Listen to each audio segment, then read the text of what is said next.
अस्सलाम वालेकुम नाज़रीन, इमरान याकूब खान साहब और ज़फ़र हिलाली साहब के साथ मैं हूं Samina Pasha. Programme viewpoint में आपको खुशामदीद कहती हूं। महंगाई की एक ज़बरदस्त लहर है जिसका आवाम को इस वक्त सामना है और जाहिर है कि आवाम चूँकि मुश्किल में है तो इसका दबाव हुकूमत पाकिस्तान पर भी है इस वक्त, और हुकूमत की ये कोशिश है कि किसी तरह इस बहरान से निकले और उसके लिए एक रिलीफ पैकेज भी अनाउंस किया गया, लेकिन आवाम के लिए शायद वो नाकाफ़ी है और यही वजह है कि आवाम अभी भी बिलबिलाते हमें नज़र आ रहे हैं। ऐसे में अपोजिशन भी कुछ हिकमत अमली मुरतब कर रही है और उनका ये ख्याल है कि वो इस महंगाई के तूफ़ान से बचाने के लिए एहतजाज करेंगे, मुजाहरे करेंगे और आवाम की आवाज़ बनेंगे। इसके साथ साथ पीडीएम ने बाकायदा तौर पर अब प्राइम मिनिस्टर ऑफ पाकिस्तान से इस्तीफ़े का मुतालबा भी कर दिया और उनका कहना है कि आवाम के लिए सबसे बड़ा रिलीफ सिर्फ यही है कि आप मुस्ताफ़ी हो जाएं। इसके साथ साथ हुकूमत पर मज़ीद प्रेशर डालने के लिए पीडीएम ने यह भी तय किया है कि वो क्यों ना एहतजाज करें और इस एहतजाज का सिलसिला एक लॉन्ग मार्च में कन्वर्ट भी कर दें। तो जनाब, आज इसी सिलसिले में एक सरबराही इजलास हुआ, वर्चुअल इजलास हुआ। पीडीएम के मुख्तलिफ बड़े रहनुमाओं ने इसमें शिरकत की और उसके बाद एक एलामिया जारी किया गया जिसमें यह तय किया गया है कि मुख्तलिफ सूबों में रैलियाँ निकाली जाएंगी या जैसे छोटे मार्चेस होते हैं, जुलूस होते हैं, वो निकाले जाएंगे महंगाई के खिलाफ, और उसके बाद फिर दिसंबर में उनका प्लान है कि एक बड़ा लॉन्ग मार्च भी किया जाएगा। इस सिलसिले में हो सकता है कि आने वाले दिनों में हम देखेंगे पीपल्स पार्टी को भी शामिल करने की कोशिश की जाए। लेकिन जनाब, ये अवाम का एक जम्मे गफ़ीर निकालने के दावे भी किए जा रहे हैं और हो सकता है कि जिस तरह से इस वक्त महंगाई है तो अवाम इनके साथ शामिल हो सकें। ये ऐसा हो जाएगा या नहीं, ये लॉन्ग मार्च होगा या नहीं, और आगे इस सारी सूरत हाल में अपोजिशन जो है वो क्या ऑप्शंस इस्तेमाल कर सकती है, इसके हवाले से आज खुसूसी तौर पर गुफ्तगू करेंगे। और मैं सबसे पहले आज इमरान की तरफ आते हुए ये ज़रूर आपसे पूछूंगी कि ये अपोजिशन जो बाहर निकलने की बात कर रही है कि कोई वाकई अवाम का दर्द उनके अंदर जाग गया है या जाहिर है कि वो मौके से फ़ायदा उठाने की कोशिश कर रही है? समीना, सच्ची बात तो ये है कि हर अपोजिशन के दिल में अवाम का दर्द होता है और वो हर वक्त जागा होता है। बस अपोजिशन होते हुए जानता है। हुकूमती ओहदों के बाद ना बहुत सारी मजबूरियां होती हैं जो अपोजिशन की नहीं होती। लिहाजा मैं ये समझता हूँ कि अपोजिशन जो है वो पूरी तरह से अवाम का दर्द रखती है दिल में, और इसके साथ साथ वो इस दर्द का बहाना बना के अपोजिशन का रोल भी अदा करना चाहती है और हुकूमत में प्रेशर भी डालना चाहती है। ये जो मौजूदा एहतजाज वाला मामला है, ये बड़ी, आप देखिए इसमें बड़ा उन्होंने ना अपोजिशन ने, मैं समझता हूँ कि समझदारी से काम लिया है। उन्होंने हिकमत अमली अपनी चेंज की है। दो बुनियादी चीज़ें हैं, देखें, एक तो ये कि हुकूमत की तरफ से ये ऐलान महंगाई इतनी बढ़ने से और पेट्रोल की कीमतों में इजाफे के बाद अब देखा जब कि अवाम की नब्ज़ पे हाथ कैसे रखा जा सकता है, तो उन्होंने कहा जी महंगाई को बुनियाद बना के अवाम की नब्ज़ पे हाथ रखा जा सकता है। तो इन्होंने ये कर दिया है कि अब हुकूमत पे इस तरह से दबाव डाला जाए कि हुकूमत जो है वो मजबूर हो जाए और अवाम में ये राय आमा हमवार की जाए कि जनाब हुकूमत को तो पता नहीं आपका दर्द है या नहीं, लेकिन हमें आपका बड़ा दर्द है, इसलिए हम आपके लिए ये सड़कों पे निकलें, हम आपके लिए ये आए हैं ताकि महंगाई के इशू पे, महंगाई से तंग अवाम अपोजिशन के इस कॉज पे इनके साथ बाहर निकलेंगे। अब महंगाई के मामले पे जरूर निकलेंगे। अच्छा। दूसरी बात ये कि ये जो लॉन्ग मार्च का फैसला किया गया, ये वाज़ेह है कि अब ये लॉन्ग मार्च धरने में तब्दील नहीं होगा, बल्कि ये लॉन्ग मार्च सिर्फ एक पावर शो होगा। और महंगाई के मामले में क्योंकि हर बंदा परेशान है, तो मैं समझता हूँ अपोजिशन इस मर्तबा ये पावर शो अपना बनाने में, दिखाने में कामयाब हो जाएगी। ठीक हो गया। हिलाली साहब, आपका क्या टेक है? जाहिर है कि आवाम मुश्किल में है, तो इस मुश्किल का फ़ायदा क्या अपोजिशन उठा पाएगी? इसका मतलब है कि इनके पुराने जो दावे थे, नारे थे, वो फ्लॉप हो गए और ये महंगाई के ऊपर अगर बेस करके कोई मूवमेंट चलाएंगे तो वो कामयाब हो सकती है आपके ख्याल से? देखिए, ये सब खामखा टाइम हराम करने की बात है। कुछ ना कुछ इनको करना है, कुछ ना कुछ इनको बताना है कि हम जिंदा हैं, तो ये कुछ कर रहे हैं और इन्होंने एक प्लान लगाया है। मगर मैं तो जानना चाहता हूँ, क्या नून तो आना नहीं चाहती? नो कॉन्फिडेंस मोशन तो वो मूव नहीं करना चाहते, आना नहीं चाहती हुकूमत में। वो तो चाहते हैं कि इलेक्शंस हो, वो इलेक्शंस होंगे 2 साल बाद, बिल्कुल। और जो पीपीपी है वो तो आ ही नहीं सकती बगैर नून।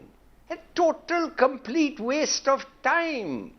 और वाकई अगर इनको कुछ बताना था कि हाँ हम कुछ करना चाहते हैं, तो भाई एक ऑल्टरनेटिव प्लान दो इकोनॉमी का, दो ना। तुम बताओ तुम कैसे और कितने पैसे कम कीमतें कम कर सकोगे और कितने पैसे तुम फिर इकट्ठे करोगे, और इनसे बेहतर तुम्हारा प्लान है। But they don't have one. और मैं आपको बताता हूं क्यों। इसलिए कि ये जो इकोनॉमी है, इट्स अ कैप्टिव इकोनॉमी। हमारे एलीट माने हमारे मालदार लोग हैं, इन्होंने यरगमाल बना लिया है इस एकेडमी को, इस इकोनॉमी को। ना उनके पास ये क्या कहते हैं प्राइसेस कुछ है, कोई प्लान। देखिए क्या प्लान है उनके पास, मैं तो अभी तक जानता ही नहीं हूं। मिसाल के तौर पर दो चीजें जल्दी से मैं आप बताता हूं। भाई टैक्स टू जीडीपी रेशियो एक बड़ा मेजरमेंट होता है। वो क्या होता है? Tax to GDP.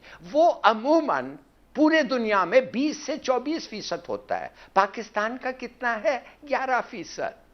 वो क्यों नहीं है हमारा डबल, क्यों नहीं है? इसलिए कि ये लोग जो हैं हमारे अमीर, ये इतने अमीर हैं और इतने ताकतवर हैं कि ये ना जमीन पे टैक्स लगाना लाते हैं, ना घर बेचो तो टैक्स लगता है, ना प्रॉफिट हो टैक्स लगता है, ना ज़राई इनकम पे टैक्स लगता है, किसी चीज पे टैक्स नहीं लगाने देते हैं। जब शुगर पे आएंगे हम बात करेंगे कि किस किस्म की इन्होंने गलती, ये चोरी की है। मगर अब मैं आपको बताता हूं, इनके पास कोई प्लान है ही नहीं। तो अगर प्लान होता तो ये कहते ये हमारा प्लान है, इसलिए हम मार्च कर रहे हैं, आइए हमारे साथ मार्च करें। अब आप देखें कितने लोग आते हैं इसके साथ। अच्छा, लेकिन इमरान चलें आप पहले कमेंट कर लें। मुझे इस बात पे हंसी आ रही थी। हिलाली साहब फरमा रहे थे, दुरुस्त फरमा रहे थे कि अपोजिशन के पास कोई प्लान नहीं है। लेकिन मुझे हंसी इस बात पे आ रही थी कि मान लिया वो नाहल हैं, वो निकम्मे हैं, उनके पास कोई प्लान नहीं है। लेकिन जो काबिल हुकूमत इस वक्त बैठी है, जो हुक्मरान बैठे हैं, काश इनके पास कोई प्लान होता, काश ये कोई ऐसे मेजर्स करते जिनसे आवाम महंगाई से बच सकती, जिस पे इकोनॉमी की सूरत हाल बेहतर की जा सकती। अलमिया तो ये है कि जो लोग जिम्मेदार हैं, जो हुकूमत में बैठे हैं, हाकिम वक्त हैं, उनके पास ही कोई प्लान नहीं है, तो बंदा किसी और से क्या गिला। तो मेरा यही सवाल है आपसे बेसिकली कि जब आप ये खुद कह रहे हैं कि जी ऑपोजिशन भी नालायक है, हुकूमत भी नालायक है, तो फिर अवाम ऑपोजिशन की कॉल पर निकलेंगे क्यों?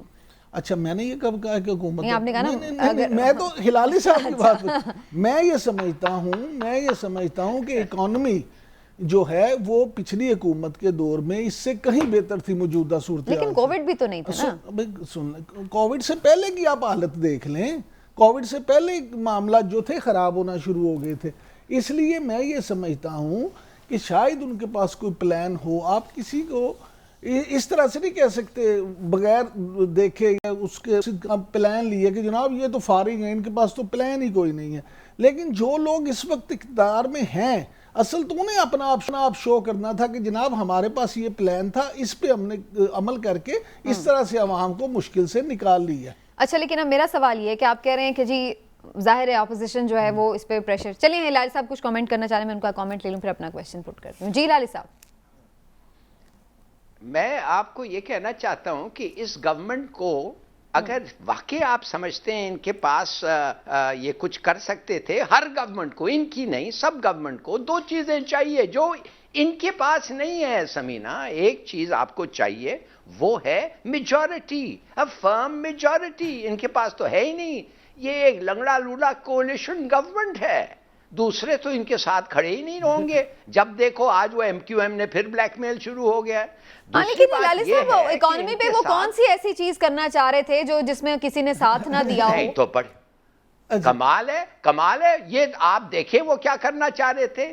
वो कह रहे थे कि ये 9% इन्फ्लेशन रेट है, ये बहुत हाई है, हम इस इन्फ्लेशन रेट को कम करेंगे, 3 और 4% पे लाएंगे जैसे बांग्लादेश या इंडिया पे है। उसको हम कैसे करेंगे वो बताने के लिए तैयार हैं। अच्छा। वो कह रहे हैं हम डायरेक्ट टैक्सेशन लाएंगे, direct taxation, not indirect taxation. हमारे अमीर को हर चीज उसका टैक्स होगा, इसलिए उसके पास कुव्वत है पैसे देने के लिए, he has the strength to pay the tax. ये जो पेंशन और सब्सिडीज है, ये के मिसाल के तौर पे रिटायर होते हैं 8 और 9 लाख के लिए, साथ साथ इनके पास फोन और ड्राइवर और गाड़ी और बिजली पता नहीं क्या क्या है। ये सब चीजें इनको खत्म करो, ये उनका प्लान है, मुझे पता है। और क्या उनका प्लान है? उनका प्लान ये है कि जो टैक्सेस अब होगा एग्रीकल्चरल इनकम पे, that will be commercial rate पे वो टैक्स करेंगे, और करना भी चाहिए। रिच को, अमीर को, फिर मैं कहता हूं गरीब नहीं, फार्मर नहीं, अमीर को। ये सब उनके प्लान्स हैं, मगर लेकिन वो इसलिए नहीं कर सके कि उनके पास मेजॉरिटी नहीं है। अच्छा, ये आपका आर्गुमेंट। हिलाली साहब जो आप फरमा रहे थे बिल्कुल ठीक है, लेकिन ये हुकूमत तो कह के आई थी कि हम लल्ले तल्ले ये खत्म करेंगे, हम अमीरों से टैक्स लेंगे, हम गवर्नर हाउस जो है वो खत्म कर देंगे, प्राइम मिनिस्टर हाउस खत्म कर देंगे। लेकिन पंजाब असम्बली में तो फिर वज़रा के लिए नई गाड़ियों की बात हो रही है। मामला ये है कि ये कहते कुछ हैं, करते कुछ हैं। अगर इनके पास इतनी नहीं थी मेजॉरिटी बकौल आपके, ये कुछ नहीं कर सकते, बेचारों के हाथ पांव बंधे हुए थे, तो इनको क्या मजबूरी थी हुकूमत में रहने की? ये आवाम से कहते जनाब ये पड़े हैं इस्तीफे, क्योंकि इस मेजॉरिटी के बगैर हम डिलीवर नहीं कर सकते। हम ये जो है अनपॉपुलर होने से बेहतर ये था कि रिजाइन करते हैं। अच्छा, हम रिजाइन कर रहे हैं, नए इलेक्शन करवाए। सर मेरी बात तो सुने ना, अब बात सुने। बात यह, जब आपके पास मेजॉरिटी नहीं है और आप वजह उसको समझते हैं कि मेजॉरिटी ना होने की वजह से आप डिलीवर नहीं कर पा रहे, तो फिर आप अपने पे क्यों ब्लेम लेना चाहते हैं? आप आवाम के सामने सच रखें कि जनाब हम तो नहीं कर सकते। आपने ये सवाल आपने 2 दफे, अब बड़े मजे से 2 दफे आपने पूछा है। मैं बहुत खुश हूं कि उन्होंने आपका एडवाइस फॉलो नहीं किया। इसलिए अगर आपका एडवाइस फॉलो करते और वो पावर में ना रहते, तो वो जो चोर जो निकाले गए हैं वो बैठे रहते इनकी जगह। क्या आप समझते हैं चोरी की काफी नहीं हो गई है?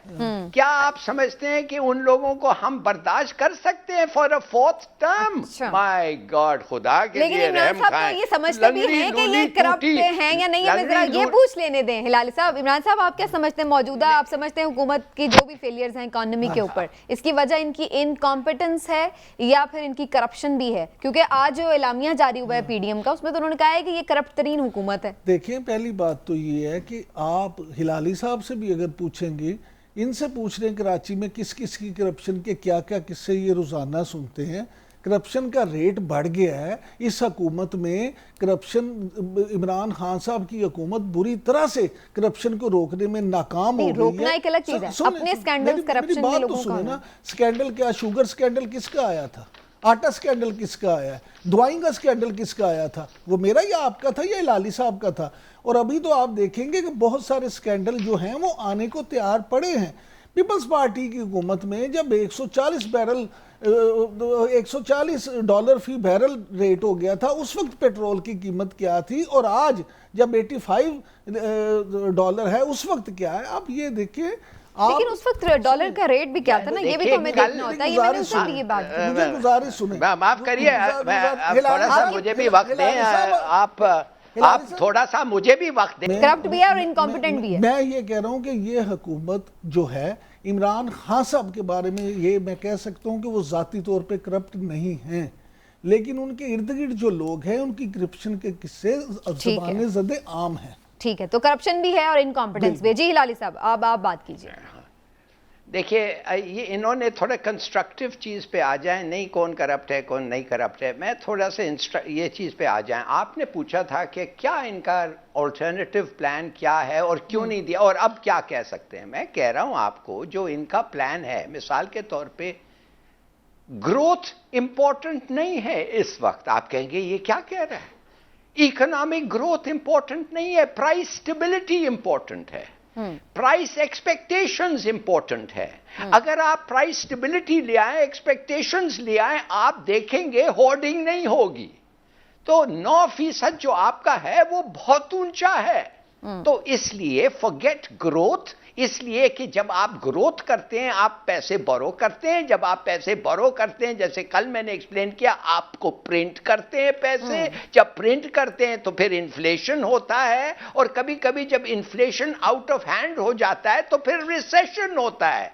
मैं सिर्फ और सिर्फ आपको यह कहना चाहता हूं कि इन बिचारों के पास, ये जो आए हैं, इनके पास प्लान्स हैं, मगर इन प्लान्स कंट्रोवर्शियल हैं। देखिए, आप मुझे कह रहे हैं कि मेरे प्लान गलत है, यू मे बी राइट, मगर कंट्रोवर्शियल है। देयरफॉर अब वो प्लान को असेंबली में डालना and get it passed by the assembly, जब तक आपके पास सॉलिड सपोर्ट ना हो, मेजॉरिटी, ये तो 2/3 के साथ चोरी करता था अब नवाज शरीफ ना, 2/3 मेजॉरिटियों के साथ। और दूसरी बात यह है, आपके साथ, माफ करिए अगर मैं कह रहा हूं, एस्टैब्लिशमेंट का भी पूरा, अब आप ये सिलेक्ट वेलेक्ट की बातें छोड़ दें, जब इकोनॉमी पे आते हैं, जब आप एक्सपेंडिचर्स पे आते हैं, जब आप सोचते हैं और कहते हैं कि इंटरेस्ट ये काटो चीजें, तो उस वक्त जो है टैक्स एग्जेम्पशंस पे आते हैं, सब्सिडीज पे आते हैं, तो उस वक्त very sensitive issues are involve और बड़े लोग इफेक्ट होते हैं। और जैसे मैंने कहा, ठीक हो गया, चलिए ये आपका तो आर्गुमेंट आ गया, बिल्कुल ठीक है, बिल्कुल सही है। हिलाली साहब, आपने जो थीसिस बयान किया बिल्कुल ठीक है। अब मेरी सिर्फ जाती राय ये है, मैं ये आपसे जरूर, आज वैसे हम इकोनॉमी पे नहीं जाना था, मुझे ये बताएं कि कौन सा ऐसा मुआशी फैसला था मईशत के मुतालिक जो हुकूमत ने असेंबली से मंजूर करवाने की कोशिश की और उसका मेजॉरिटी, वैसे बिल्कुल ठीक, इन्होंने तो मेजॉरिटी को कभी खातिर मैंने एग्जैक्टली सवाल भी यही पूछा था हिलाली साहब से कि वो कौन सी चीज थी जो वो करना चाह रहे थे। ये तो 40 ऑर्डिनेंसेस पे रहे हैं, बिल्कुल ठीक है, तो उसके बाद इनको वो सवाल तो वैसे ही इनवैलिड हो जाता है। ठीक है, लेकिन मुझे अब ये बताएं ना कि पहले भी तो पीडीएम ने लॉन्ग मार्च का ऐलान किया था, फिर हुए नहीं। अभी मैं फैसल करीम कुंडी साहब को पढ़ रही थी, उनके जो स्टेटमेंट आ रहे हैं वो ये कह रहे हैं कि जी अब हम उम्मीद करते हैं कि पहले इस्तीफे आएंगे और उसके बाद लॉन्ग मार्च होगा, क्योंकि इसी बात पे बुनियादी तौर पर खटाई में बात पड़ी थी पिछले साल कि पीपल्स पार्टी इस बात पे अग्री नहीं थी। तो अब क्या सिचुएशन है, क्या ये इस्तीफे देंगे और क्या पीपल्स पार्टी के बगैर लॉन्ग मार्च करेंगे? समीना, आपको याद होगा जब पहले लॉन्ग मार्च और इस्तीफों की बात हो रही थी तो मैंने यहीं बैठ के आपसे अर्ज किया था कि महंगाई ऐसा इशू होगा जिस पे अपोजिशन फिर इकट्ठी होगी। और अब आप देखेंगे, इस्तीफे आप भूल जाएं, आप देखेंगे कि ये महंगाई के इशू पे पीपल्स पार्टी ये पूरी अपोजिशन के साथ इकट्ठी हो जाएगी। अच्छा। मैं ये नहीं कह रहा कि पीपल्स पार्टी दोबारा पीडीएम का हिस्सा बन जाएगी, नहीं, लेकिन इस कॉज पे महंगाई के खिलाफ वो हुकूमत के खिलाफ इकट्ठे जरूर निकलेंगे, लॉन्ग मार्च होगा, लॉन्ग मार्च बिल्कुल होगा, धरना नहीं होगा, लॉन्ग मार्च होगा, पावर शो होगा। लॉन्ग मार्च कर लेंगे दिसंबर में, लेकिन पिछले साल तो इमरान साहब ये कहते दिसंबर में सर्दी बढ़ी है तो लॉन्ग मार्च हो ही नहीं, कैसे लोग इकट्ठे होंगे जाएंगे, तो अब फिर दिसंबर में ही प्लान कर रहे हैं। उस वक्त हालात ऐसे थे कि इनको खुद अंदाजा हो गया था कि शायद हम इतने लोग इकट्ठे ना कर पाएं। इस दफ़ा मैं आपसे बार बार ये कह रहा हूँ कि सूरत हाल डिफरेंट है, लोग अब महंगाई से वाकई ही परेशान हैं और अपोजिशन ये समझती है कि यही वो वक्त है जब लोहा गर्म है, हम इस पे अगर काम करेंगे हुकूमत को दबाव में लाने के लिए तो अवाम महंगाई पे हमारे साथ निकलेंगे। इसलिए मुझे ये लगता है कि इस दफ़ा लॉन्ग मार्च होगा। ठीक है जी, लाली साहब आप भी इस पे कमेंट कर लें, डू यू थिंक लॉन्ग मार्च होगा इन प्रैक्टिकल, या बस फिर ऐसे ही ये पहले की तरह थ्रेट्स दे रहे हैं, सिर्फ डरा रहे लॉन्ग मार्च से? नहीं होगा, नहीं होगा, क्या फर्क पड़ता है, इनकॉन्सिक्वेंशियल। अगर ये थकना चाहते हैं, एक्सरसाइज करना चाहते हैं, मार्च करें, कोई फर्क तो नहीं पड़ेगा ना कभी पड़ा है आज तक। और ये कहना कि भाई इनके पास अगर प्लान्स होते तो वो ले आते और ऑर्डिनेंस से करते, ऑर्डिनेंस 3 महीने के लिए है, लॉन्ग टर्म प्लानिंग के लिए आपके पास सॉलिड सपोर्ट चाहिए। या for God sake look at this, एक तरफ बैठे हुए काफ जो उनका बिल्कुल मुख्तलिफ व्यू है जिस तरीके से एडमिनिस्ट्रेशन होता है और इकॉनमी, दूसरा तरफ MQM बैठा हुआ है, वो कराची के लिए मार रहा है, रो रहा है, सब चीज़ कर रहा है। इनका जो ऑब्लिगेशन है पंजाब और फ्रंटियर के लिए है। आप देख रहे हैं क्या हो रहा है, ऐसा लग रहा है इस वक्त कि सिंध में उन्होंने 3 शुगर मिल्स बंद कर दिए। आप यकीन कर सकते हैं कि जब उनको शुगर मिल्स को स्टार्ट करना था इसलिए कमी हो गई है, 3 को उन्होंने बंद कर दिया। चलिए शुगर पे तो हम डिटेल में बात करेंगे, बिल्कुल सही है।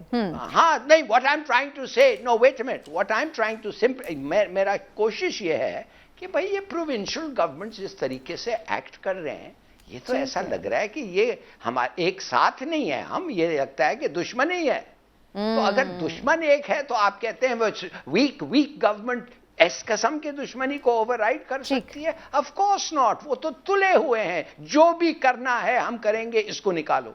Well, that's not going to work, inshallah. ठीक है, लेकिन आपको नहीं लग रहा कि ये कोई इसका फायदा होगा? बेशक लॉन्ग मार्च हो या ना हो, पीडीएम बहरहाल अपनी जाहिर है ऑपोजिशन है और उसका ये राइट है कि वो कुछ कहना आपको। मैं ब्रेक की तरफ जाऊं। मेरी गुजारिश सुन लें। मैं कहता हूँ अपोजिशन का सिर्फ एक ही इस वक्त मुतालबा है, उनका इरादा, उनका एम सिर्फ एक है, वो ये है कि किसी तरह से भी वो हुकूमत को दबाव में लाएं और जल्द से जल्द नए इलेक्शन जो हैं उसका इनेकाद। बिल्कुल ठीक है। इसके लिए जो भी वो कर सकते हैं वो करें, इकट्ठे होकर करेंगे, चाहे वो अलग अलग करेंगे, लेकिन इसके लिए दबाव है। ठीक है जी, देखते हैं क्या होता है। पीडीएम ने आज फैसला तो है, क्या उस पर इम्प्लीमेंट कर पाएंगे या नहीं? पीपल्स पार्टी कहाँ खड़ी होगी, आने वाले दिनों में पता चल जाएगा। एक ब्रेक लेते हैं नाज़रीन, ब्रेक से वापस आते हैं तो बात करते हैं जनाब। आज बड़े एक इम्पॉर्टेंट हवाले का एक फैसला आया है, वो डस्का इलेक्शन का।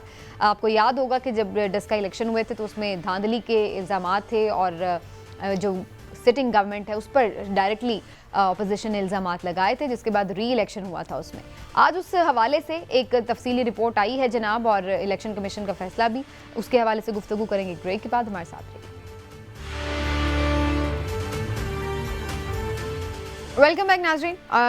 डस्का में जो इलेक्शन हुआ था उस पर बहुत सारे सवालात थे कि जनाब वहाँ से अमला कैसे गायब हो गया, 20 जो पोलिंग स्टेशन थे उस पर ख़ास तौर पर तहफ़्फ़ुज़ात थे, फायरिंग के वाक़यात भी पेश आए थे और इसके साथ साथ लोगों को हरास किया गया। ऑपोजिशन का ये ख्याल है कि जनाब उनके वोटर को निकलने से रोकने के लिए ये सब किया गया।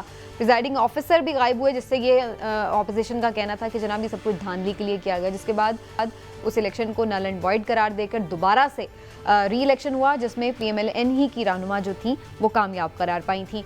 इसके बाद जाहिर है कि इस पर एक तहकीकात होना बाकी थी कि आखिर इस इलेक्शन में सारा कुछ हुआ क्या, किसने धांधली की कोशिश की, किसने सरकारी मशीनरी का इस्तेमाल किया। इस सिलसिले में जो तहकीकाती रिपोर्ट है वो आज सामने आ चुकी है और ये बड़ी खौफनाक है। अगर हुकूमत वक्त के लिए कहा जाए तो गलत ना होगा, क्योंकि जनाब इसमें सीधा सीधा ये बताया गया है कि ये सब कुछ हुकूमती एमा पर हुआ और इसमें फिरदौस आशिक आवान साहिबा का बाकायदा तौर पर नाम भी लिया गया है, क्योंकि इसमें अपना किरदार अदा किया और सारी प्लानिंग के ज़रिए ये धांधली करवाने की कोशिश की गई और उसके बाद इसी वजह से इसको री इलेक्शन इसमें इस हल्के में किए गए थे। तो ये कितनी खौफनाक है रिपोर्ट, स्पेशली उस वक्त जबकि हुकूमत खुद शफाफ इंतखाबात की बात करती है, इंतखाबी इस्लाहात की बात करती है। वहाँ पर अगर एक ऐसी रिपोर्ट सामने आ जाए जिसमें खुद ये तय किया जाए, नतीजा ये निकले कि जी हुकूमत खुद धांधली में मुलविस है, तो फिर ये कितना अखलाकी दबाव है इस वक्त की हुकूमत के ऊपर और इनके खिलाफ क्या कार्रवाई होगी, इसके हवाले से गुफ्तगू। पहले हिलाली साहब का कमेंट लूँगी। हिलाली साहब, अक्सर आपको मैंने ये कहते सुना कि शायद ये इलेक्शन कमीशन ऑफ पाकिस्तान जो है गवर्नमेंट के लिए थोड़ी सी बायसनेस दिखाता है, तो क्या इस रिपोर्ट को भी ये सोच कर रद्दी की टोकरी में डाल देना चाहिए प्राइम मिनिस्टर साहब को, या फिर इस पर कुछ सीरियस थॉट की ज़रूरत है? नहीं, मेरे ख्याल में कि ये बिल्कुल सही हुआ है। ये तो आई मीन इस किस्म का तो एटीट्यूड नहीं लेना चाहिए। खुद इमरान खान कहता है कि वो फेयर इलेक्शंस चाहता है, तो क्यों ऐसी इंतले? उसने पकड़े गए हैं और इनको सज़ा मिलनी चाहिए, जो भी सज़ा है उनको मिलनी चाहिए। मैं सिर्फ थोड़ा सा मुझे अफसोस होगा कि अगर ये सीनियर लोगों का करियर इससे इफेक्ट हो, इसलिए कि हालांकि उन्होंने जो किया था गलत किया था। ये इतना आम है इस मुल्क में कि हर इलेक्शन में और हर सीट में धांधली होती है। एक ही इलेक्शन है पूरे पाकिस्तान के तारीख में जब धांधली नहीं हुई थी, और वो है 1970 की, और वो इसलिए नहीं हुई थी कि उस वक्त ज़रूरत नहीं था। उन्होंने देखा कि जो हो रहा है वो खुश थे, उससे कोई ज़रूरत ही नहीं थी धांधली करने के लिए। मगर मैं इलेक्शन कमीशन को ये ज़रूर पूछूंगा, व्हाट अबाउट 139 मंडोखेल की कंस्टिट्यूएंसी, जो मेरे घर से दूर नहीं है, कराची में 7:30 बजे सिर्फ 1500 वोट्स थे और फिर 9 बजे 16,000 हो गए। वाह वाह, मुफ्ता इस्माइल था वो कैंडिडेट। वाह, आपने तो सोचा ही नहीं उधर इन्वेस्टिगेट करने। ओ, इसलिए कि किसी ने आपको डिमांड नहीं किया, तो इसके मतलब आप अंधे थे, आप बहरे थे। मुझे एक आम सिटीजन ऑफ पाकिस्तान को पता था कि क्या हो रहा है, लोग जाके हंस रहे हैं और आपको नहीं पता चला, और वो जायज था और ये नाजायज। वेल, ये नाजायज है, बिल्कुल सही है, मगर लेट मी टेल यू, वो भी नाजायज नहीं था। तो मैं समझता हूं कि ये सब क्या बताता है, ये सब ये बताता है कि ईवीएम्स जो हैं, जिधर जैसा वोट डलता है वो काउंट होता है और जैसे खत्म होता है वो रिजल्ट आ जाता है। अच्छा, लेकिन ये बात ये आपकी, दो चीजें आ जाए, मेरे ख्याल में हम सब खुश होंगे। लेकिन हिलाली साहब, ये देखें, जो इस हल्के में हुआ था ना कि अफसरों का गायब हो जाना, या फिर धुंध का आ जाना, या फिर फायरिंग और हैरासमेंट, ये तो वो चीजें हैं जो कि ईवीएम से नहीं रुकेंगी। इसके लिए हमें फिर अगेन और चीजों के ऊपर सोचने की जरूरत है कि इसको कैसे रोका जाए। ये सिर्फ ईवीएम का से हल होने वाला इशू नहीं होगा। इमरान साहब, नहीं, यू आर राइट, मगर काफी चीजें हल हो जाएंगी, मगर यू आर राइट। गिनती विनती की जो गलतियां होती हैं वो सेटल हो सकती हैं इससे बहरहाल। लेकिन इमरान साहब, चूंकि मैंने फिरदौस आशिक साहिबा का, फिरदौस आशिक साहिबा का आपको बताया कि उनका भी नाम है रिपोर्ट में, उन्होंने इस पर रिस्पॉन्ड भी किया है। उनका रिस्पॉन्स भी सुन लेते हैं और फिर मैं इसी हवाले से आपसे गुफ्तगू भी करती हूँ। सुनते हैं जी, उन्होंने क्या कहा है। वो तो इसको इल्जाम को मानने के लिए तैयार नहीं है जो रिपोर्ट में उनका नाम आया। उन्होंने क्या कहा, ये रंग भरने के लिए हुआ है। वो कहती है मेरा कोई ताल्लुक नहीं है अच्छा, सारी बातों से। मैं समीना बात करूंगी, फिरदौस आशिक अवान साहिबा को अकेले इसका जिम्मेदार करार नहीं दिया जा सकता। उस मीटिंग में, जिस मीटिंग में फिरदौस आशिक अवान साहिबा का जिक्र हुआ है, खुद चीफ मिनिस्टर हाउस के डिप्टी सेक्रेटरी भी मौजूद थे। यानी कि उस मीटिंग में अगर चीफ मिनिस्टर हाउस के डिप्टी सेक्रेटरी थे तो फिर वजीर आला खुद भी इन्वॉल्व थे। अच्छा। बात यही ख़त्म नहीं होती। देखिए, मैं समझता हूँ, मेरी नज़र में इलेक्शन कमीशन ने यह बड़ा ही एक शानदार काम किया। उसकी बुनियादी वजह क्या है? माजी में होता ये था कि हर साल हर दफ़ा सियासी जमातें जो हैं वो इसी तरह से धांधली की तमाम जिम्मेदारी इलेक्शन कमीशन पे डाल के उनको नाअहल साबित करने की कोशिश करती थी और आप उसमें साफ बच निकलती थी। इस दफ़ा हुआ क्या है? इस दफ़ा हुआ ये है कि साफ चली, शफाफ चली वाली तहरीक इंसाफ, जो हमेशा ये दावे करते थे कि हम तो मेरिट पे यकीन रखते हैं और हम तो बिल्कुल धांधली के सख्त खिलाफ और हमने न्यूट्रल एम्पायर मुतारिफ हाँ जी, उन्होंने किया क्या है कि ये सारे काम में साबित ये हो गया है कि ये इस हुकूमत के खिलाफ, तहरीक इंसाफ की हुकूमत के खिलाफ एक लंबी चौड़ी चार्जशीट है, बाकायदा चार्जशीट है। ये सिर्फ धांधली नहीं, मुनज़्ज़म धांधली है। और इसमें आप देखें, महकमे तालीम, पुलिस, ज़िले इंतज़ामिया, यानी पूरी सरकारी मशीनरी इस रिपोर्ट के मुताबिक इसमें इस्तेमाल हुई है। फिर आप ये देखें कि हुकूमत ने किस तरह से इसमें काम किया कि सिर्फ चंद लोगों को, या उसने किया, हुकूमत ने करप्शन का खात्मा लेके हुकूमत बनाई थी कि करप्शन का खात्मा करेंगे तमाम सरकारी मशीनरी को। उसी तरह से पिछले करप्ट लोगों की तरह करप्शन में इन्वॉल्व किया, डिप्टी डायरेक्टर कॉलेजेस, प्रिजाइडिंग अफसर, महकमा तालीम के दीगर अफसर, पुलिस अफसर, कोई अकेला नहीं। फिर आपने देखे कि SHOs के जरिए, पुलिस वालों के जरिए किस तरह से लोगों को अगवा करवाया गया। 17 प्रिजाइडिंग अफसरों की तरफ से एक ही शख्स के हाथ का लिखा हुआ लेटर। और नकल के लिए भी अकल की ज़रूरत होती है, आप कुछ तो काम कर लें।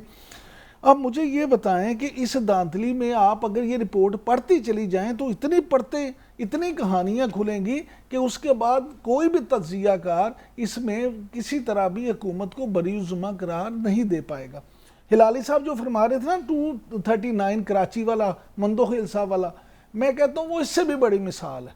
लेकिन वहाँ पे PTI के जो उम्मीदवार थे या मिफ्ता इस्माइल साहब थे, उनको ये चाहिए था कि वो एप्लीकेशन देते। वो उनको कहते हैं कि जनाब यहाँ भी ये ज्यादती हुई है, आप इस पे रिपोर्ट करें, आप इस पे देखें कि ये क्या मामला है। लेकिन इमरान साहब, यूसुफ रजा गिलानी के खिलाफ तो एप्लीकेशन है ना, उसका क्यों नहीं फैसला आया? जो सेनेट इंतखाबात में वीडियो आई थी, और भी कितनी सारी चीजें ऐसी हैं जिसके ऊपर इलेक्शन कमीशन ने उस तरीके से हमें नजर नहीं आया कि एक्टिव हुई हो जितनी। अच्छा, आपकी इतला के लिए अर्ज है कि यूसुफ रजा गिलानी साहब वाले केस में आज ही इलेक्शन कमीशन ने नोटिस दिया है कि उसका भी जल्दी फैसला किया जाए और उसको भी जल्दी से पूरा जो केस है उसको हल किया जाए।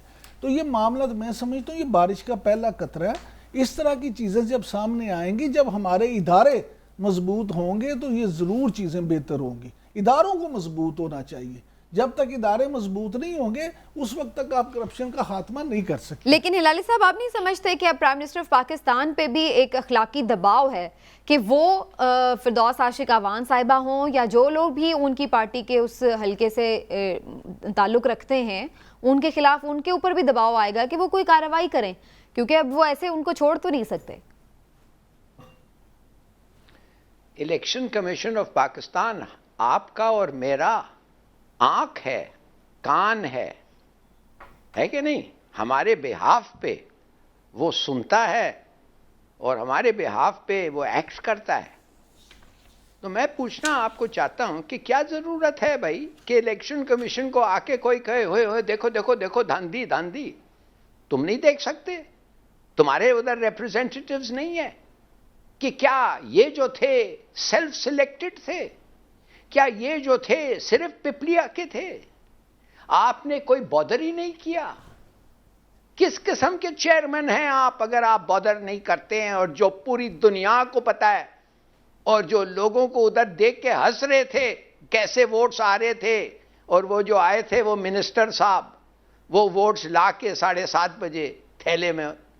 तो यार फॉर गॉड सेक कोई जरूरत नहीं है कि हम जाके अपील करें। इट इज हिज जॉब, उसका फर्ज है। उसने वो फर्ज पूरा नहीं किया तो इसके माने उसको हम, ठीक है, तो अगर इनको आप निकाल रहे हैं उसको भी निकाल दें। और अगर जो हुआ था जिलानी का, जैसे आपने बिल्कुल पर्टिनेंट आपका ऑब्जर्वेशन था, उसको भी पकड़े, उधर आधा पार्लियामेंट को डिस्क्वालीफाई कर दें। भाई मैं आपको बता रहा हूं, आप छुप नहीं सकते हैं। हर इलेक्शन और हर सीट में चोरी हो रही है। हर इलेक्शन और हर कंस्टिट्यूएंसी में 20-30 हजार वोट्स हैं जो फ्रॉड हैं। तो फॉर गॉड सेक अगर आप इतना ये करना चाहते हैं ऑन दिस, इसलिए एक इन्वेस्टिगेशन हो गया है, तो 1000 इन्वेस्टिगेशंस हैं जो होने थे और नहीं होने चाहिए, वो भी होने चाहिए। बिल्कुल जिम्मेवार है। अच्छा, लेकिन हिलाली साहब एक शॉर्ट कमेंट उस पर भी तो करें ना कि प्राइम मिनिस्टर साहब पे भी तो अब आएगी ना रिस्पॉन्सिबिलिटी, क्योंकि लोग तो अब मरियम औरंगजेब साहिबा ने तो स्पेशली कहा है कि जी ये तो प्राइम मिनिस्टर के वहाँ पे हुआ है, सिर्फ चीफ मिनिस्टर तक बात नहीं है। तो अगर उनके ऊपर ही डायरेक्टली इल्जामात लग रहे हैं तो फिर उन्हें भी तो कुछ एक्शन लेना होगा ना सिर्फ इलेक्शन कमीशन को। देखिए उनके ऊपर इल्जामात आ रहे हैं तो कोई सबूत तो है ही नहीं, वो पुरानी बात। ये कहना कि प्राइम मिनिस्टर को नाम पता ही नहीं था कि ऐसा कुछ भी होगा, मैं नहीं मानता। मगर ये कहना कि वो मूविंग फोर्स थे और एब्सोल्यूट पॉइंट मैन थे और हर खुद पर्सनली उन्होंने कमांड किया और सब चीज किया, ये भी गलत बात है। आखिर एक इन्वेस्टिगेशन हुआ है ना, उनका जिक्र तो है ही नहीं। तो what are you trying to say? हाँ, he is not, Imran Khan is not guiltless, मगर कोई पॉलिटिकल लीडर गिल्टलेस नहीं है। नहीं, मैं तो ये एग्जैक्टली आपके पॉइंट पे ही कह रही हूँ कि वो फिर करें ना, नहीं है वो खुद उस पे इमरान साहब फिर तो उन्हें खुद इस पे कार्रवाई करनी चाहिए ना, बुलाएं अपने लोगों को जिन्होंने उनके ऊपर ये धब्बा लगवाया। बिल्कुल करनी चाहिए। और मेरी बात सुने, सिर्फ ये कह के ये तमाम हलके में 20,000 या 30,000 वोट है और हर हलके में धांधली होती है, देखिए ये कह के इसको भी बरीउज़्ज़ुमा नहीं किया जा सकता, या ये नहीं कहा जा सकता कि ये मामला इसलिए इसको भी छोड़ दे, मिट्टी पाओ, इस पे मिट्टी नहीं डाली जा सकती। मैं ये समझता हूँ कि प्राइम मिनिस्टर साहब को अगर जिस तरह से हिलाली साहब कह रहे हैं कि वो खुद बराह रास्त इन्वॉल्व नहीं हैं, लेकिन उनके इल्म में ये सारा कुछ था।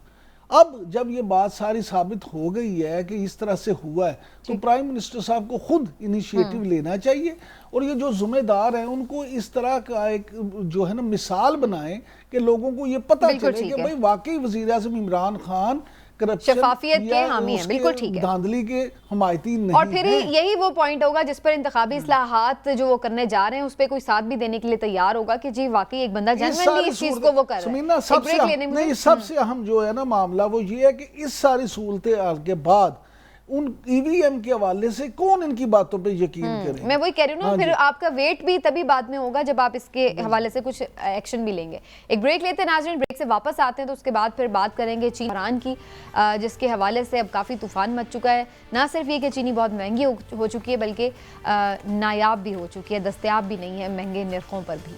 आखिर चीनी गई कहाँ और उसकी कीमत को हुआ क्या, आपको बताएंगे एक ब्रेक के बाद। हमारे साथ रहिए।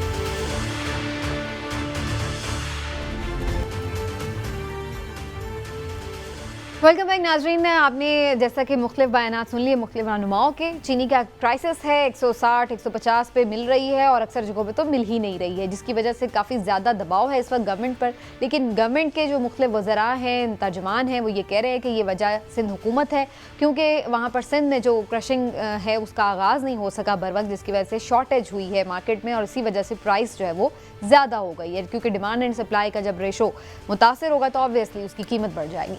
लेकिन बहरहाल ये हुकूमती मौक़िफ़ है, सिंध हुकूमत का मौक़िफ़ भी आपने सुना। उनका कहना है कि इनकी अपनी इनकॉम्पिटेंस है, अगर दरामद करनी थी तो टाइमली करते तो ये सूरत हाल ना बनती। लेकिन कौन सच्चा है कौन झूठा, इसका फैसला करते हैं अभी और कोशिश करते हैं जानने की कि आखिर इस क्राइसिस से निकलने का कोई हल भी है या नहीं। पहले इमरान साहब आपकी तरफ आऊँगी। इमरान साहब, ये एक तो चीनी का ना मिलना और फिर बढ़ती कीमतें, इसके हवाले से पहले तो ये आपके नज़दीक जिम्मेदार कौन है? 100% हुकूमत है। कौन सी वाली? 100%। देखिए, वफाकी हुकूमत भी और सूबाई हुकूमत भी है। आप किसी भी हुकूमत को बरी ज़ुबान नहीं कर सकते। 10 मिनट। और बुनियादी चीज़ आप देखें कि हुकूमत जो है वो चीनी की कीमतों को कंट्रोल करने में सुस्ती का मुजाहरा कर रही है। सरकारी इदारे सुस्ती का मुजाहरा कर रहे हैं। मैं आपके सवाल का जवाब देने से पहले ना अवाम की तवज्जो ज़रा एक दफ़ा अपने नाजरीन की दिला दूँ कि पाकिस्तान की तारीख़ में सबसे मजबूत समझे जाने वाली हुकूमत और सबसे मकबूल समझे जाने वाली हुकूमत जनरल अयूब खान की थी, सदर अयूब खान की। लेकिन उनकी हुकूमत के ख़ात्मे में भी चीनी का एक किरदार था। तो उस वक्त भी चीनी का बहरान उनको ले डूबा था, क्योंकि चीनी जो है ना उसमें कीमतों में इजाफा हो रहा था। और वज़ीर आज़म इमरान खान साहब को तो वैसे भी अयूब खान साहब बड़े पसंद है, वो कई दफ़ा उनकी तारीफ़ कर चुके हैं और उस दौर में सनती तरक्की भी वाकई सबसे ज़्यादा हुई थी। मैं कहना सिर्फ ये चाहता हूँ कि यहाँ पे मौजूदा हुकूमत जो सुस्ती दिखा रही है, देखें, सिर्फ ये कह देना कि जनाब सूबाई हुकूमतों का मामला है, आपने अगर इंपोर्ट करनी थी तो वो कहते हैं इंपोर्ट तो वफाकी हुकूमत ने करनी थी, नंबर एक।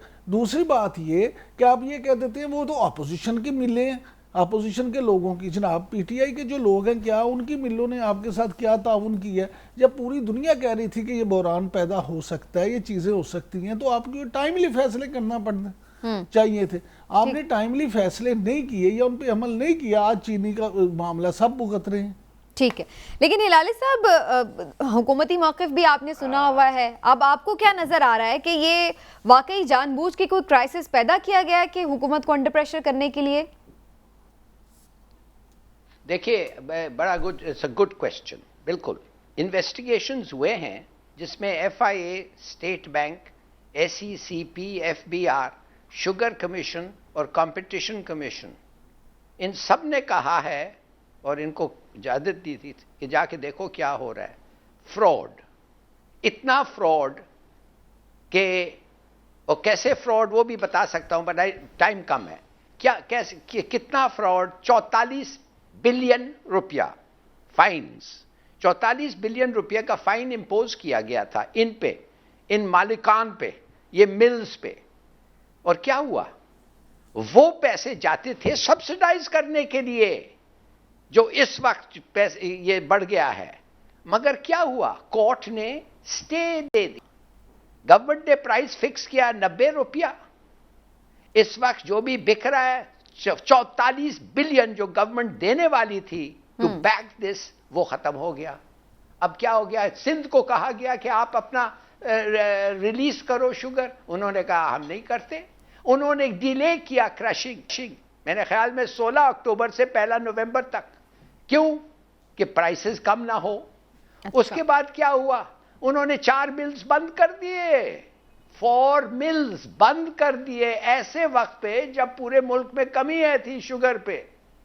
तो मैं, माफ करिए, ये तो दुश्मन का काम है, ये तो मैं नहीं समझता। तो आप समझते हैं कि इसमें जो ठीक है वफाकी हुकूमत का ये ऐसे लगता है। हाँ बिल्कुल। तो आई एम एब्सोल्युटली शॉक। मैं समझता हूं a joint JIT chief justice के तहत एक स्पेशल पावर्स के साथ एक इंक्वायरी करें और हमें बताएं कौन सच है और क्या झूठ है, और उनके बाद जो सजा होगा बड़ा सख्त। लेकिन इसमें फिर एक अलग सवाल आ जाता है। इमरान साहब मुझे 1 मिनट दीजिएगा। इसमें फिर एक अलग से सवाल आ जाता है कि पहले भी तो इंक्वायरी हुई थी, तो फिर कौन सा ऐसा तूफान आ गया था, क्या बेहतरी आ गई, हमने एक और क्राइसिस देख लिया। लेकिन इस सारे क्राइसिस में एक चीज बड़ी इंपॉर्टेंट है, एक चीज, एक मिनट हिलाल साहब, इस सारे क्राइसिस में, अच्छा हाँ एक चीज बड़ी इंपॉर्टेंट है, वो ये है कि गो अहेड जी, मैं ये कह रही हूँ कि शुगर मिल्स एसोसिएशन का मौक़िफ़ जानना बड़ा ज़रूरी है इसमें, क्योंकि उनका ये कहना है कि हमने तो टाइमली बता दिया था उनको कि अगर आपने इसको इंपोर्ट करना है तो कर लीजिए, क्योंकि इस वक्त जो है टाइम है। अब इस वक्त हमारे साथ डॉक्टर हसन इकबाल साहब, general secretary sugar mills association मौजूद हैं, तो एक हम उनकी ओपिनियन लेके कोशिश करते हैं कुछ अंडरस्टैंड करने की मामले को। डॉक्टर साहब, शुक्रिया आपके वक्त का। और सबसे पहले तो ये फरमा दीजिए कि गवर्नमेंट और जो सिंध हुकूमत है एक दूसरे पे तो इल्ज़ामात लगा रहे हैं, लेकिन आपका फेयर एनालिसिस क्या कहता है, कितनी शॉर्टेज थी किस वक्त, और आप लोगों की रिकमेंडेशन क्या थी? बिस्मिल्लाहिर्रहमानिर्रहीम। थैंक यू वेरी मच, आपने हमें भी अपना मौक़िफ़ देने का मौका दिया। देखें, ये तकरीबन 4-5 माह से हम हुकूमत के साथ जब भी हमारी मीटिंग हुई, शुगर एडवाइजरी बोर्ड में हम इस्लामाबाद में मीटिंग में गए, हम हमेशा ये चीज़ पॉइंट आउट करते रहे हैं कि आखिर में चीनी की शॉर्टेज होगी और हुकूमत एक प्लान तरीके से इसको इंपोर्ट करे ताकि ये शॉर्टेज ना हो, क्योंकि शॉर्टेज होती है तो जाहिर है जो सप्लाई और डिमांड का एक बुनियादी असूल है, उसके तहत फिर उस कमोडिटी की चीज़ें कीमत जो है वो बढ़नी शुरू हो जाती है। अब जहाँ तक कीमतों का तल्लक है, एक तो ओवरऑल आप देखें मुल्क के अंदर जो है, आप पेट्रोल की कीमतें देखें, आप सब्जी देखें, दालें, आटा, कोई कमोडिटी ऐसी नहीं है जिसकी कीमत ना बढ़ी हो। तो ये शुगर पर इतना प्रेशर जो है वो इसलिए वो हो रहा है कि शायद इसके जो शुगर मिलें वो चंद एक हैं और उनकी पाकिस्तान में आपको पता है पूरी उसकी तादाद जो है वो 80 के करीब है, और वो एक प्रेशर डालना इनके ऊपर जो है वो मकसूद होता है। हालांकि शुगर मिलों का इसमें कतई कोई कसूर नहीं है, क्योंकि इस वक्त चीनी शुगर मिलों में मौजूद ही नहीं है। आगे नया सीजन शुरू होने वाला है, इस वक्त कोई चीनी रख के या अपने पास होल्ड करके क्या उससे हासिल कर सकेगा, क्योंकि आगे तो जैसे ही क्रशिंग सीजन स्टार्ट होता है। डॉक्टर साहब, मैंने एक स्टेटमेंट सुना आप लोगों की तरफ से कि शायद हुकूमत के पास 2-4 दिन का स्टॉक रह गया, लेकिन आज मुज़म्मिल असलम साहब ये कहते हैं कि उनके पास 22 दिन का स्टॉक इस वक्त मौजूद है। आप समझते हैं कि वो गलत बयानी से काम ले रहे हैं या फिर कुछ आदाद व शुमार में मसला है? नहीं, क्यों वो गलत बयानी से काम लेंगे? ये स्टॉक्स की जो पोजीशन है ये तो हुकूमत के पास होती है। हम शुगर मिल एसोसिएशन जो है वो इन स्टॉक की पोजीशन और उसको नहीं रखते, क्योंकि ये प्रोहिबिटेड है कंपटीशन कमीशन ऑफ पाकिस्तान की तरफ से, क्योंकि ये कंपटीशन में एक अमर माने है कि हम एज एन एसोसिएशन हम अपनी मिलों से ये स्टॉक रखते हैं। वो गवर्नमेंट के पास फिगर्स हैं, हमें उन पे। अच्छा डॉक्टर साहब, हिलाली साहब भी एक क्वेश्चन करना चाह रहे हैं आपसे, उनके भी कमेंट लेते हैं। जी हिलाली साहब। पहली बात तो ये है कि आपने जिक्र नहीं किया कि कितना चीनी अफगानिस्तान को स्मगल हो रहा है उस वक्त जब हम इधर कमी है। देखिए, हम अपने अफगान भाई को मदद करना चाहते हैं, मगर कोई सोचना चाहिए कि कोई एक कॉस्ट होता है, और चीनी ऐसी चीज नहीं है कि उसके बगैर आप मर जाएं। तो दूसरी बात यह है कि ये कितना हुआ, गवर्नमेंट को कितना पता था, और बिल्कुल मेरे ख्याल में गवर्नमेंट को पता था कितना लीगल था और कितना इलीगल था। दूसरा सवाल, ये आप कह रहे हैं कि आपके पास कुछ रखते नहीं है चीनी स्टॉक्स, तो फिर रेड्स क्यों हो रहे हैं शुगर फैक्ट्रीज के अंदर पता करने की कितनी चीनी उन्होंने छुपाई हुई है? जी सिंध में। देखें हिलाली साहब, आप एक बहुत बहुत सीनियर और इंतहाई काबिल एहतराम वो हैं, लेकिन आपके जो सवालात हैं वो ये सवालात जो है ये शुगर इंडस्ट्री से नहीं बनते। ये तो स्मगलिंग जो है ये इसको कौन कंट्रोल करता है? हम तो बॉर्डर पे नहीं बैठे हुए। नहीं, मैं नहीं कह रहा हूँ आप कर रहे हैं, सॉरी, मैं सिर्फ ये कह रहा हूँ आपको पता होना चाहिए। हम पूछ रहे हैं, सवाल पूछ रहा हूँ। मुझे अगर आप इजाजत देंगे जवाब देने की तो मैं आपको अप्रोप्रिएट तरीके से जवाब दूंगा।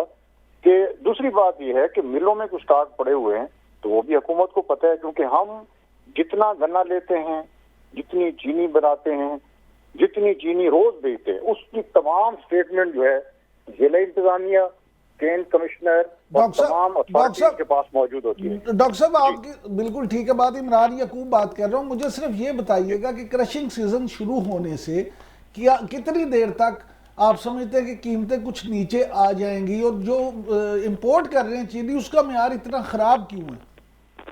देखें, इंपोर्ट में भी हम इन्वॉल्व नहीं हैं। इंपोर्ट आपको पता है ये अल खलीज कंपनी से आती है, उसकी क्वालिटी इंतहाई नाकिस है, और आपको पता है कि वो पड़ोसी मुल्क से आती है, वहाँ एक और मुल्क में जाती है, वहाँ से रीपैक होके वो पाकिस्तान आ जाती है। ठीक, मसला कब तक हल हो सकता है डॉक्टर साहब? वक्त कम है, जरा ये सिर्फ मुख्तसरन बता दीजिए, ये क्रशिंग शुरू होगी तो कब तक ये शॉर्टेज खत्म होगी? जैसे ही क्रशिंग, हमने देखे लास्ट टाइम भी कहा था, क्रशिंग सीजन बहुत जल्दी स्टार्ट किया गया और 3 लाख टन चीनी जो है वो कम बनी। इस दफा भी अगर क्रशिंग सीजन जल्दी शुरू करेंगे तो यही मसला पैदा होगा। अप्रोप्रिएट टाइम पे क्रशिंग सीजन शुरू करें। ठीक है, और अब हुकूमत फिर कह रही है हमारे पास 22 दिन की चीनी मौजूद है, तो इंशाल्लाह अगले साल ये मसला बिल्कुल खत्म हो जाएगा। ठीक हो इंशाल्लाह। Thank you so much doctor साहब, आपने वक्त दिया हमें। और जनाब ये सूरत हाल है चीनी के हवाले से, देखते हैं मुंह मीठा कब होता है अवाम का। नाज़रीन आज के प्रोग्राम से इतना ही, फिर आपसे मिलेंगे। अल्लाह हाफिज़।